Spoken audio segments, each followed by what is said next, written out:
Hello friends, welcome to my YouTube channel. आज हम लोग इंट्रोडक्शन टू डेटा साइंस में ही एक टॉपिक पढ़ना है जिसका नाम है एप्लीकेशन ऑफ डेटा साइंस। आज हम लोग उसको कवर करने का कोशिश करेंगे। अगर आप मेरे वीडियो लेक्चर को फॉलो कर रहे होंगे तो आपने इन सारे टॉपिक्स को मैंने वन बाय वन जो वीडियोस अपलोड हो चुका है उसमें मैंने कवर किया है। तो आज हम लोग देखेंगे कि कौन कौन से वो एरियाज़ हैं, कौन कौन से वो डोमेन हैं और कौन कौन से वो सेक्टर है जिसमें डेटा साइंस को बहुत ज़्यादा आजकल यूज किया जा रहा है। तो चलिए हम लोग इसको वन बाय वन जानने का कोशिश करते हैं कि वो कौन कौन से एरिया है जिसमें डेटा साइंस को बहुत ज़्यादा यूज किया जा रहा है। तो पहला देखिए, मैंने यहाँ पे पॉइंट लिख के रखा है हेल्थ केयर। तो हेल्थ केयर में या मेडिकल सेक्टर में आप बोल सकते हैं कि डेटा साइंस को बहुत ज़्यादा यूज किया जा रहा है। सेकंड, फाइनेंस में। फाइनेंस मतलब कि आपका जितना भी मनी से रिलेटेड जितना भी काम होता है फाइनेंस एरिया में, वहाँ पे ये बहुत ज़्यादा यूज हो रहा है। मार्केटिंग में आपका जैसे बोल सकते हैं ई कॉमर्स वेबसाइट वगैरह में, जितने भी फ्लिपकार्ट अमेज़न है इन सारे एरियाज़ में, या मार्केटिंग में भी आजकल आप देख सकते हैं कि डेटा साइंस को एज ए एनालिसिस पर्पस से भी बहुत ज़्यादा यूज़ किया जा रहा है। रिटेल में भी वही, आप शॉप वगैरह में जो भी हैं उसमें भी आप देख सकते हैं कि डेटा साइंस को बहुत ज़्यादा यूज़ किया जा रहा है। मैन्युफैक्चरिंग में आजकल आप बोल सकते हैं कि स्मार्ट मैन्युफैक्चरिंग में रोबोट से ही मतलब मैन्युफैक्चरिंग वगैरह किया जा रहा है।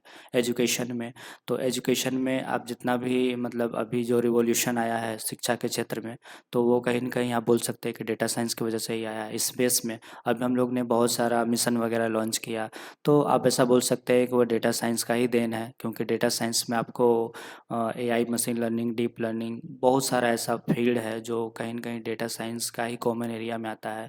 तो इसलिए आप ऐसा बोल सकते हैं कि वो डेटा साइंस के हेल्प पे ही हम लोग इतना जो रिवॉल्यूशन अभी रोबोटिक्स या स्पेस एरिया में जो लाए हैं, वो आप ऐसा बोल सकते हैं कि डेटा साइंस के हेल्प से ही आया है। नेक्स्ट, रोबोटिक्स वगैरह में आप देख सकते हैं कि अभी हमने बहुत सारा रोबोट्स वगैरह जो बनाए, जैसे सोफिया हो गया, आपका अल्फागो हो गया, ये सारे जितने भी मतलब कि रोबोटिक्स हैं, जो आप ऐसा बोल सकते हैं कि बहुत अभी के जनरेशन में यूज हो रहा है, और वो कहीं न कहीं डेटा साइंस के हेल्प से हो पाया है। गेमिंग्स वगैरह में भी अभी आप जैसे देख सकते हैं, कभी बहुत सारे ऐसे गेम आ रहे हैं जिसमें आप आराम से मतलब कि 3-4 बंदे कनेक्ट होके आप आराम से मतलब कि जैसे पबजी वगैरह गेम, आप कहीं न कहीं मतलब ऐसा बोल सकते हैं कि वो डेटा साइंस को यूज करके या डेटा को बहुत अच्छा से एनालिसिस करने के बाद वो यूज़र के डिमांड को समझ रहे हैं और उसके बिहाफ़ पे कहीं न कहीं वो गेम को डिज़ाइन करने की कोशिश कर रहे हैं।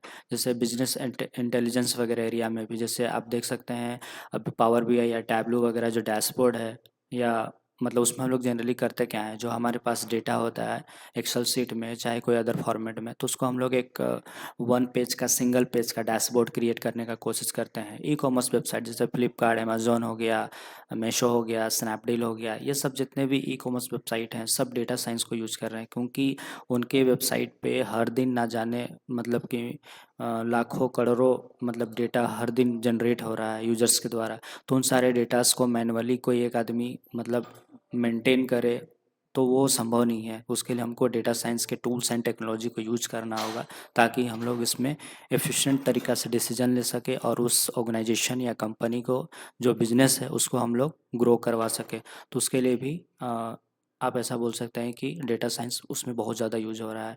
और प्रेडिक्टिव एनालिसिस, जैसे मान चलिए कि वेदर का फोरकास्टिंग करना है, या तो आपको कोई प्रेडिक्टिव मॉडल बनाए जिसमें आपको फ्यूचर का कोई डिसीजन को लेने के लिए, जैसे पास्ट डेटा का यूज करते हुए आपको कोई नया अनसीन डेटा के लिए आपको कोई प्रेडिक्शन करना है, तो वो सारा मॉडल्स वगैरह भी हम लोग डेटा साइंस के हेल्प से ही बना पा रहे हैं।